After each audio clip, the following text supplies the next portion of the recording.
Assalamualaikum warahmatullahi wabarakatuh.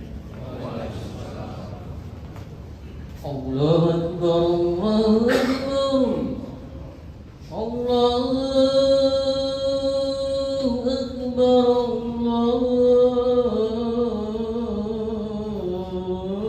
Allahu Akbar.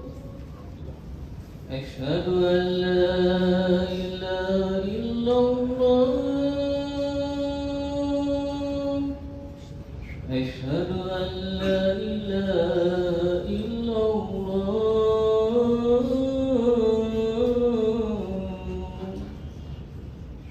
Asyhadu anna Muhammadan Rasulullah.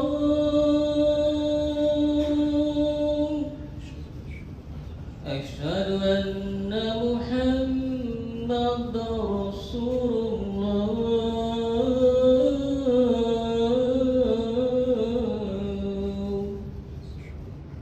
Hayya 'alas salam.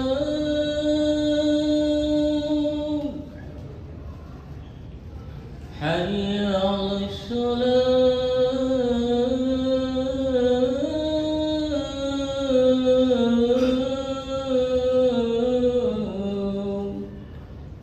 Hayya 'alal falah.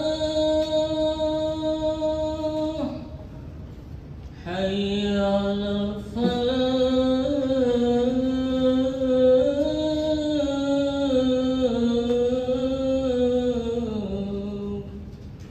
Allahu Akbar,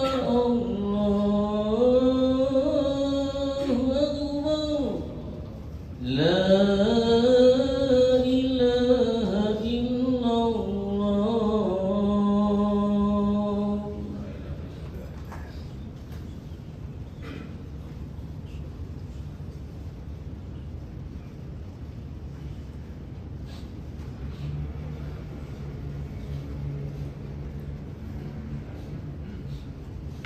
Innal hamdalillah nahmaduhu wa nasta'inuhu wa nastaghfiruh wa na'udzu billahi min shururi anfusina wa sayyiati a'malina.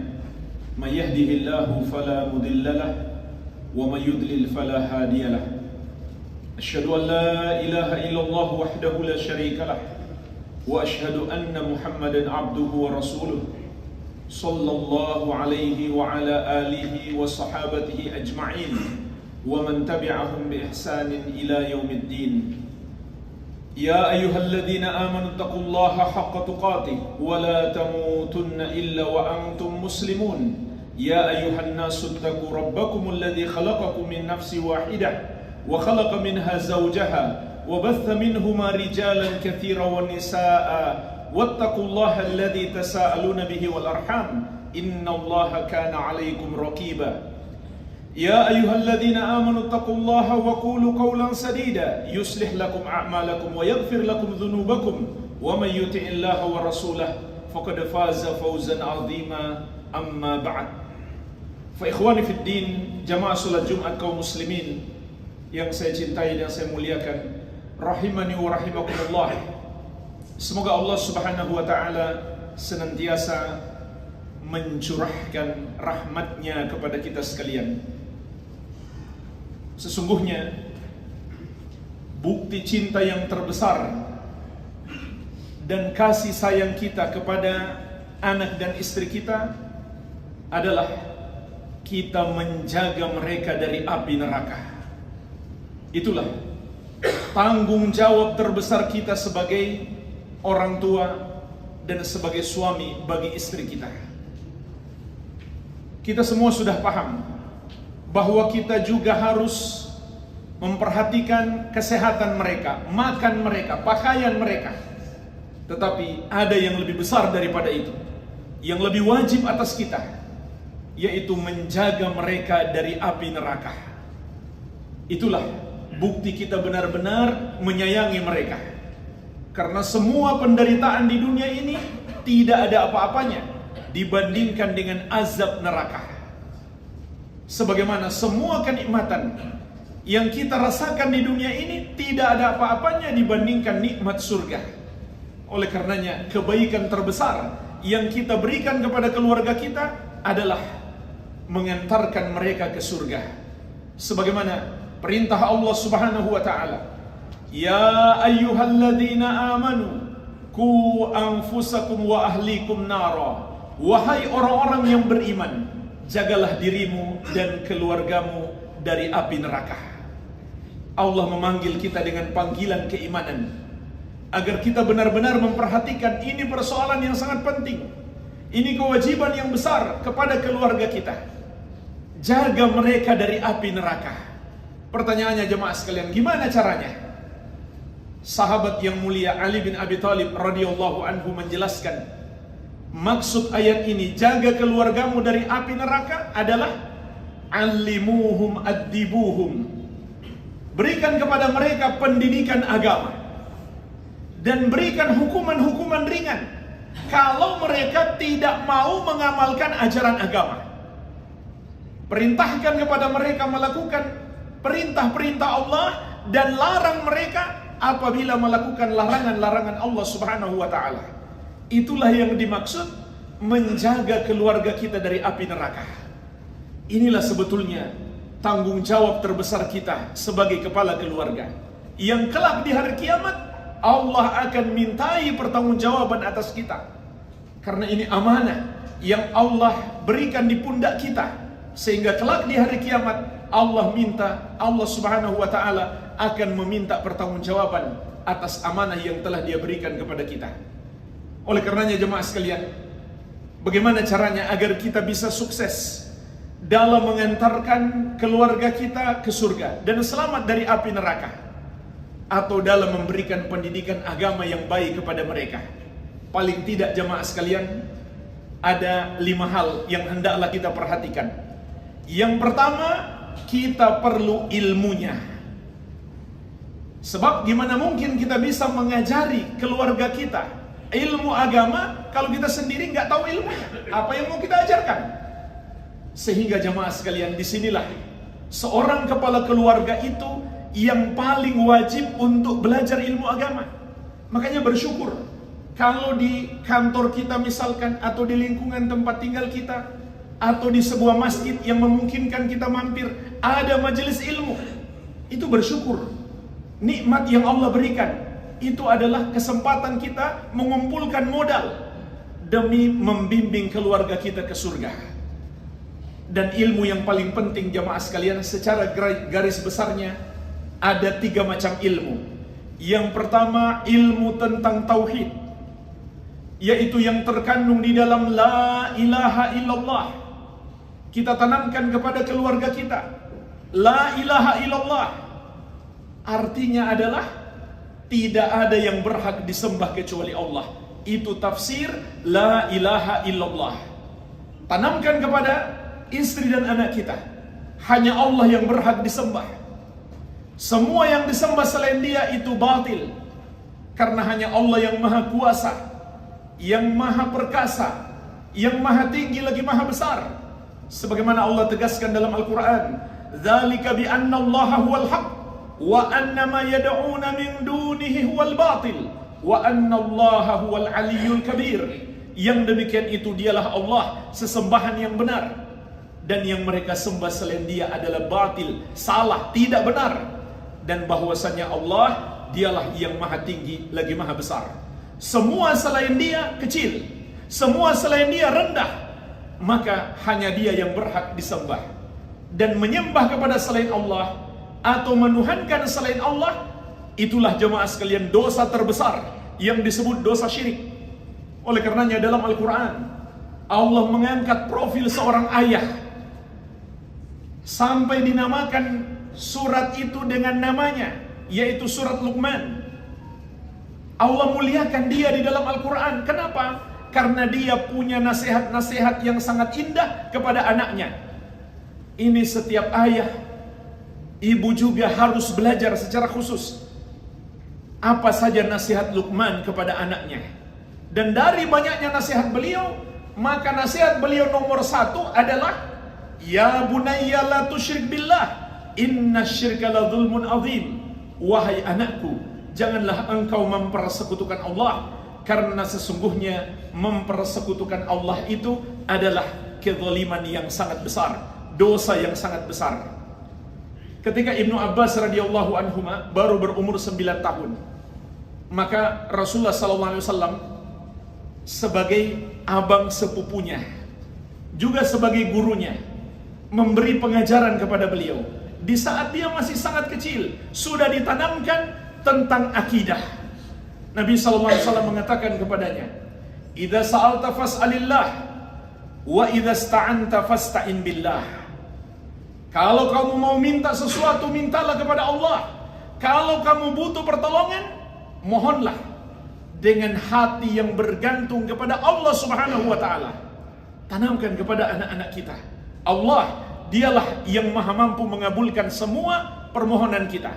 Allah hanya Dia saja yang maha mampu menolong kita, sehingga anak-anak kita tidak bergantung kepada selain Allah, dan mereka menjadi orang-orang yang pemberani di jalan Allah, pemberani dalam menegakkan kebenaran, tidak takut kepada manusia. Sampai Nabi SAW mengajarinya, wa'lam annal ummata law ijtama'u ala an yanfa'uka bi syai'in lam yanfa'uka illa bi syai'in qad katabahu Allahu laka. Ketahuilah, andai makhluk seluruhnya bersatu untuk memberikan satu manfaat kepadamu, mereka tidak akan bisa memberikannya kecuali yang telah Allah takdirkan atasmu. Walau ijtama'u ala yadurruka bi syai'in lam yadurruka illa bi syai'in qad katabahu Allahu 'alaika. Andai makhluk seluruhnya bersatu untuk menimpakan bahaya kepadamu, mereka tidak akan bisa membahayakan kamu sedikit pun kecuali yang telah Allah takdirkan kepadamu. Tanamkan jemaah sekalian akidah seperti ini, iman kepada Allah. Allah dialah yang maha kuat, dialah yang menakdirkan segala sesuatu, sehingga anak-anak kita menjadi pemberani, bukan orang-orang yang pengecut.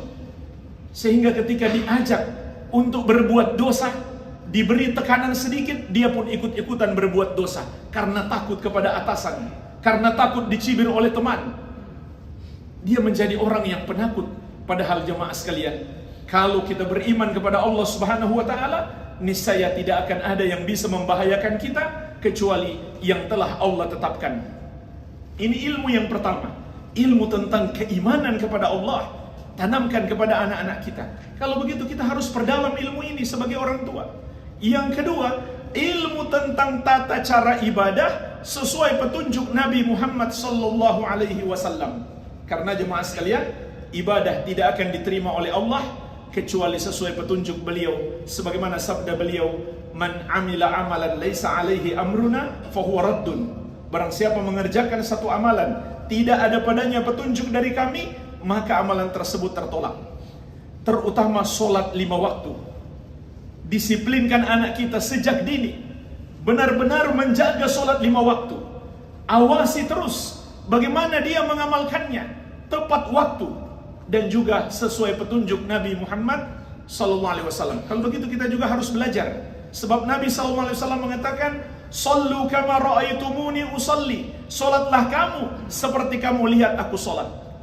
Dan jamaah sekalian, kalau anak kita benar-benar mengamalkan salat dengan ikhlas dan sesuai petunjuk Nabi Muhammad SAW, maka ini akan menjadi pintu hidayah baginya. Ini yang akan menjadi penjaganya dari berbagai perbuatan yang mungkar. Sebagaimana firman Allah Subhanahu wa taala, "Inna sholata tanha 'anil fahsya'i wal munkar." Sesungguhnya salat itu mencegah dari perbuatan keji dan mungkar. Dan kita bisa melihat sendiri, kebanyakan anak-anak yang terjerumus dalam berbagai macam kemungkaran karena mereka tidak menjaga salat dengan baik. Kebanyakan yang terjerumus dalam narkoba, pergaulan bebas, mereka bukan anak-anak yang menjaga salat dengan baik. Oleh karenanya Nabi SAW juga mengatakan, "Awwalu ma yuhasabu bihil abdu yaumal qiyamah salatuhu idza salahat salaha sa'iru amalihi wa idza fasada sa'iru amalihi." Amalan pertama seorang hamba yang akan diadili kelak di hari kiamat adalah salat. Kalau baik salatnya, semua amalan akan ikut menjadi baik. Kalau buruk salatnya, semua amalan akan ikut menjadi baik. Yang kita dapatkan hanya dari ikut-ikutan kepada orang-orang, bukan dari hasil kita belajar. Ilmu yang ketiga, ilmu tentang adab dan akhlak yang mulia. Nabi kita, Nabi Muhammad SAW telah memberikan petunjuk secara detail bagaimana beradab dan berakhlak mulia. Tinggal kita sebagai muslim mau tidak mempelajarinya. Nabi SAW telah memberikan kepada kita petunjuk bagaimana beradab dan berakhlak kepada orang tua, kepada istri, kepada anak, kepada tetangga, bahkan sampai kepada hewan pun Nabi SAW ajarkan akhlaknya. Semuanya lengkap. Sampai Allah mengatakan, wa innaka la'ala khuluqin azim. Sungguh engkau wahai Muhammad benar-benar di atas akhlak yang agung. Sampai orang-orang yang membenci beliau pun sebenarnya mengakui beliau adalah orang yang paling baik, yang paling mulia akhlaknya. Tapi kenapa beliau dibenci oleh orang-orang Quraisy ketika itu? Karena beliau mendakwahkan tauhid. Mereka tersinggung sebab Nabi SAW menyatakan la ilaha illallah, dan itu berarti yang mereka sembah disalahkan oleh Nabi Muhammad SAW. Itu yang membuat mereka tersinggung. Tapi beliau tetap menyampaikan yang benar meskipun mereka tersinggung. Akan tetapi mereka sendiri mengakui beliaulah yang paling baik akhlaknya. Begitu pula jemaah sekalian, Nabi SAW telah mengajarkan kepada kita adab secara detail. Bagaimana adab-adab makan, bagaimana adab tidur, bagaimana adab masuk rumah, keluar rumah, bagaimana sampai di ranjang bersama istrinya, bagaimana masuk toilet, keluar toilet, di dalam toilet, semuanya lengkap. Kalau kita ikuti jemaah sekalian, maka kita akan meraih cinta Allah Subhanahu wa taala sebagaimana firman-Nya, "Qul in kuntum tuhibbunallaha fattabi'uni." Katakan kepada mereka wahai Muhammad, kalau kalian benar-benar cinta kepada Allah, maka ikutilah aku, ikutilah Nabi Muhammad sallallahu alaihi wasallam. Yuhibbukumullah, barulah Allah akan mencintaimu, wa yaghfir lakum dzunubakum, dan akan mengampuni dosa-dosamu. Maka untuk mengantarkan keluarga kita meraih cinta Allah, ajarkan kepada mereka petunjuk-petunjuk Nabi Muhammad sallallahu alaihi wasallam dalam semua sisi kehidupan. Dengan itulah baru kita bisa meraih cinta Allah Subhanahu wa taala. Inilah jemaah sekalian paling tidak 3 macam ilmu yang harus kita persiapkan agar kita berhasil dalam pendidikan anak kita. Yang kedua, agar kita sukses dalam pendidikan anak kita adalah ketakwaan kita sendiri kepada Allah Subhanahu wa taala. Karena jemaah sekalian, kalau kita benar-benar bertakwa kepada Allah, di antara balasan yang Allah akan berikan, Allah akan menjaga anak keturunan kita dan keluarga kita. Sebagaimana di surat Al-Kahfi tentang kisah 2 anak yatim yang dijaga oleh Allah. Harta mereka pun dijaga oleh Allah. Padahal di masa itu tidak ada bank, tidak ada orang untuk dititipi harta mereka, tapi Allah jaga. Sehingga Allah perintahkan Nabi Khidir alaihissalam untuk menegakkan pagar, karena di bawahnya ada harta anak yatim tersimpan. Allah ingin mereka jadi dewasa, kemudian mereka ambil harta tersebut. Maka Allah Subhanahu wa taala menjelaskan kepada kita mengapa kedua anak itu dijaga. Wa kana abuhuma soliha, karena orang tua keduanya adalah orang soleh. Ibnu Abbas radhiyallahu anhu mengatakan, hufidha bi salahi abawaihima, kedua anak itu dijaga oleh Allah karena kesolehan kedua orang tuanya. Maka Allah akan menolong kita dalam mendidik anak-anak kita kalau hubungan kita dengan Allah baik. Ditambah lagi jemaah sekalian, tentu anak-anak kita akan mencontoh kita. Dan ingat, kalau kita berikan contoh yang buruk, itu akan menjadi dosa yang terus mengalir. Kita sudah mati, anak kita masih melakukan keburukan yang pernah dia belajar dari kita, yang pernah dia lihat kita lakukan, dosa mengalir kepada kita. Maka anak seperti ini bukan menjadi nikmat bagi kita, malah bencana, musibah. Gara-gara kita dulu mencontohkan yang buruk kepada dia. Dia pun ikut-ikutan melakukan apa yang dulu kita lakukan. Adzan sudah berkumandang, kita masih asik-asik merokok, kita masih asik-asik main, kita nggak beri contoh dia. Seharusnya paling tidak 5 menit sebelum adzan kita berikan contoh kepada anak kita. Kita sudah bersiap-siap, berwudu, dan perintahkan dia bersiap-siap. Jangan sampai dia contoh yang buruk dari kita jemaah sekalian, karena Nabi SAW mengingatkan, man da'a ila dhalalatin kana alaihi minal ithmi mithlu athami man tabi'ahu la yanqusu dzalika min athamihim syai'a. Barang siapa mengajak kepada perbuatan dosa, mencontohkan keburukan, maka dia akan mendapatkan dosa para pengikutnya tanpa mengurangi dosa mereka sedikit pun. Yang buruk yang dicontoh oleh anak kita, kemudian nanti diajari lagi ke cucu kita, maka dosa masih mengalir kepada kita meskipun kita sudah mati. Jadi ini bisa jadi sampai kiamat. Na'udzubillah. Tapi sebaliknya jemaah sekalian, kalau kita ajarkan yang baik, kita ajarkan sholat saja, setiap anak itu sholat, pahalanya mengalir kepada kita. Bayangkan berapa sholat dia lakukan sepanjang hidupnya. Kita sudah mati, pahalanya masih mengalir. Kalau dia ajarkan lagi kepada cucu kita nanti, mengalir lagi pahalanya dari cucu kita. Inilah sesungguhnya investasi terbaik. Apa yang mau kita harapkan kalau kita sudah dikubur? Nggak ada gunanya anak kita banyak duit, anak kita banyak harta, jabatannya tinggi. Kalau kita sudah di dalam kubur, itu nggak ada gunanya. Jemaah sekalian, yang berguna hanyalah amal-amal soleh yang dia kerjakan, akan mengalir pahalanya kepada kita. Begitu pula doa-doa yang baik yang dia panjatkan kepada Allah untuk kita. Pikirkan itu, investasi terbaik kita di masa depan. Yang ketiga jemaah sekalian, agar kita sukses mendidik anak adalah bersungguh-sungguhlah dalam berdoa kepada Allah Subhanahu wa ta'ala. Dan sebetulnya doa orang tua itu mustajab. Sebagaimana sabda Nabi SAW, thalathu da'awatin la turad. Ada 3 doa yang tidak akan ditolak. Yang pertama, da'watul walid, doa orang tua untuk anak.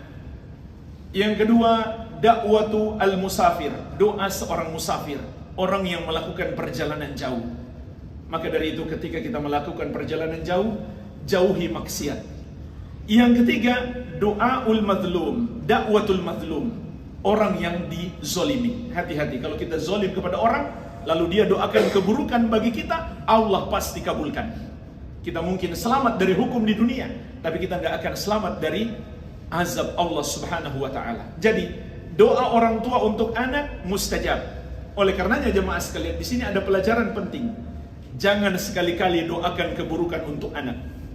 Meskipun dia bikin kita emosi, meskipun kita lagi marah, jangan doakan keburukan. Hati-hati dengan ucapan kita.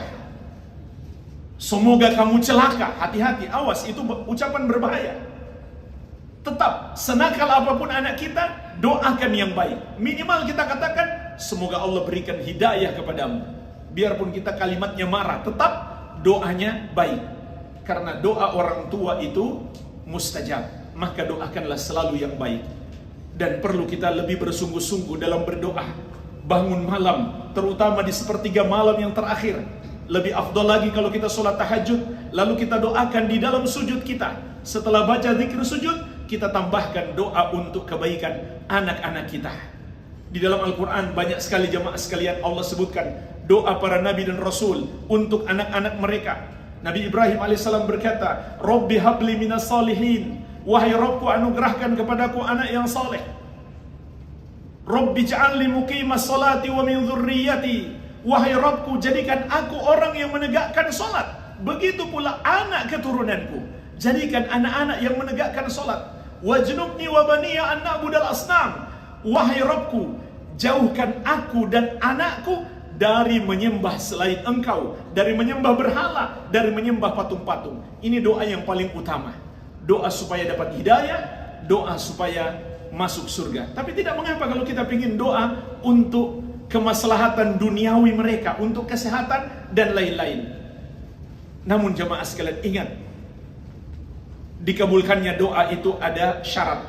Di antara syarat yang paling penting adalah kita selalu berusaha menjauhi kemaksiatan dan menaati perintah-perintah Allah Subhanahu wa ta'ala agar doa kita diterima dan dikabulkan oleh Allah Subhanahu wa ta'ala. Wabillahi taufiq.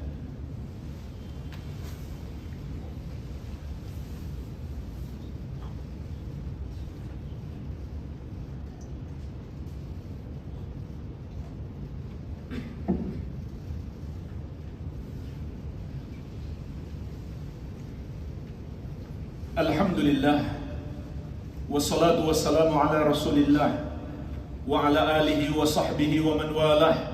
Wala hawla wala quwwata illa billahi, amma ba'd. Yang keempat, jamaah sekalian, agar kita sukses dalam pendidikan anak, perlu kita perhatikan dengan siapa anak kita berteman. Dan kalau dia sudah punya gadget, apa yang dia tonton di gadgetnya. Kalau dia punya medsos, siapa temannya di medsos. Ini sangat penting. Rasulullah SAW mengingatkan kita, Al-mar'u ala dini khalili. Seseorang itu tergantung agama sahabat dekatnya. Bagaimana akidahnya, ibadahnya, akhlaknya, itu sangat dipengaruhi oleh sahabat karib. Falyanzur ahadukum man yukhalil. Maka hendaklah setiap kalian memilih siapa yang akan dia jadikan sahabat dekat. Anak kita yang masih kecil atau yang masih labil belum bisa memilih, maka kita harus membantunya melihat dengan siapa dia berteman. Kita sudah capek-capek mendidik dia di rumah, sekali berteman dengan orang yang rusak, dengan mudahnya dia bisa terpengaruh. Maka kita harus jaga. Dan kalau bisa anak yang masih sangat kecil, jangan dikasih gadget. Dikasih gadget kalau memang sudah betul-betul diperlukan. Kalaupun kita kasih gadget, kita harus lihat apa yang dia buka di YouTube. Kalau perlu kita pasang aplikasi sehingga kita bisa mengontrol apa yang dia tonton, apa yang dia lihat di medsosnya, di Instagramnya. Ini penting, jemaah sekalian. Para ulama di masa sekarang seringkali mengingatkan tentang ini, yang mungkin merusak anak-anak muda kita tanpa pengawasan orang tua. Ini harus diperhatikan dengan baik. Yang kelima, jemaah sekalian, yang terakhir, hendaklah kita berusaha mencarikan sekolah yang baik untuk mereka, terutama dalam pendidikan agamanya. Pendidikan agama, pendidikan dunia silahkan, itu boleh, hukumnya mubah. Tapi ingat, jangan jadikan itu patokan utama. Terutama pendidikan dasar dan menengah. Jadikan patokan utamanya adalah pendidikan agamanya. Kalau bisa sampai ke pendidikan tinggi, tentu lebih bagus lagi. Tapi minimalnya pendidikan dasar dan menengah, porsi pendidikan agamanya harus banyak dan bagus dan benar. Karena tidak semua sekolah yang benar-benar mengajarkan agama kepada anak-anak didik mereka. Maka kita harus jeli memilih sekolah-sekolah. Pelajari dulu sekolah itu. Tanya-tanya dulu kepada teman-teman kita yang paham, agar kita tidak salah memasukkan anak ke sebuah sekolah yang mungkin akan merusak akidahnya, akan merusak pemikirannya, akan merusak akhlaknya. Karena sekolah itu sangat penting tentunya untuk membentuk karakter anak-anak kita. Dan betapa banyak tanpa kita sadari kita salah memasukkan anak ke sekolah yang tidak memperhatikan urusan agama, sehingga anak-anak kita kemudian lebih mementingkan dunia daripada akhirat. Oleh karena itu hendaklah kita beristikharah, minta pilihan dari Allah. Kemana anak kita ini disekolahkan? Di samping kita bermusyawarah. Semoga Allah berikan pilihan yang terbaik. Semoga Allah Subhanahu wa ta'ala menganugerahkan kepada kita semuanya, dan keluarga kita, anak dan istri kita, dan seluruh anggota keluarga kita, kebaikan dunia dan akhirat. Allahumma salli ala Muhammad wa ala ali Muhammad kama sallaita ala Ibrahim wa ala ali Ibrahim innaka Hamidum Majid. Allahumma ighfir lil muslimina wal muslimat wal mu'minina wal mu'minat al ahya'i minhum wal amwat innaka sami'un qaribun mujibud da'awat. Allahumma ansur ikhwanana al-muslimina fi Filistin. Allahumma ansur ikhwanana al-mujahidina fi Filistin. Allahumma ansur ikhwanana al-muslimina wal mujahidina fi kulli makan. Rabbana atina fid dunya hasanah wa fil akhirati hasanah wa qina adzaban nar. Wa sallallahu ala nabiyyina Muhammadin wa alihi wa sallam. Walhamdulillahi rabbil alamin.